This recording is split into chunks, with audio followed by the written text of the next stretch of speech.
दिनैनि जोंनि खौरां मेलनि जाहोना बेनो जे फैबाय थानाय जानो गोनां जेनाखि 22 सेप्तेम्बराव जानो गोनां बिटिसिनि जे बिसायख'थि बे बिटिसिनि बिसायख'थिखौ लानानै जों दिनै एसे खौरां मेल खालामनो गोनां जादों। जाहोना बेनो जोंनि बिटिसिआव थानाय जे 30टा एसटि रिजार्भ थानाय जेनाखि मासि बे मासियाव जों मिथिनो मोननाय बायदिब्ला माने 13सा केन्डिडेटफ्रा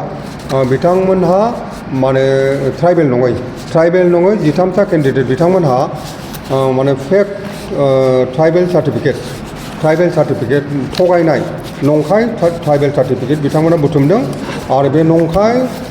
ट्राइबेल सार्टिफिकेटखौ लानानै बिथांमोनहा नमिनेसन साबमिट खालामदों। दा बेखौ जों बिटिआर क'अर्डिनेसन अल आसाम ट्राइबेल संघआ जों बेखौ प्रतिबाद खालामदों आरो मोनफ्रोमबो जिल्लानि खुंथाय डिस्ट्रिक्ट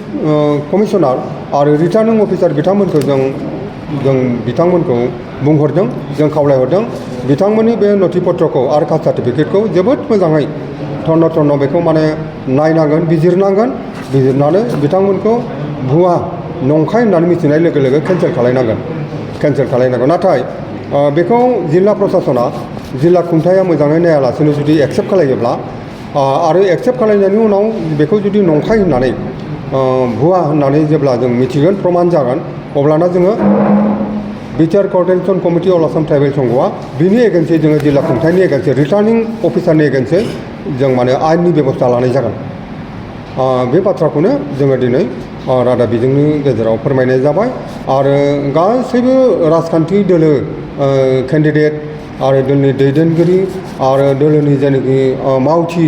बिथांमोननिसिम साफ्रोमबो रायजो राजासिमबो बे बिसायख'थिया जाहाथे जोबोद आलो गोजोनै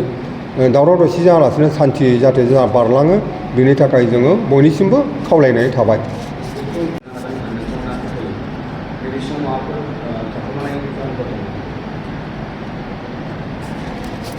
बेखौ जोङो माबाखौ लागोन, बिनि बेबस्थाखौथ' जोङो लागोन जायफोर बिथांमोनहा बे भुवा सार्टिफिकेट साबमिट खालायदों बिनि एगेन्सै जुदि जिल्ला खुंथायनि अफिसार बिथांमोनहा मोजाङै बिजिरनानै जुदि बेखौ भुवा होननानै प्रमान जानानैबो बिथांमोनहा जुदि बेबस्था लायाब्ला बिथांमोनखौ बातिल खालायाबा आरो जों बेखौ RTI खालामनाय जागोन। RTIबो खालामनाय जागोन जोङो जुदि बेले बेजे जायोबा RTI खालामनायनि उनाव जों आयेननि बेबस्था लानाय जागोन।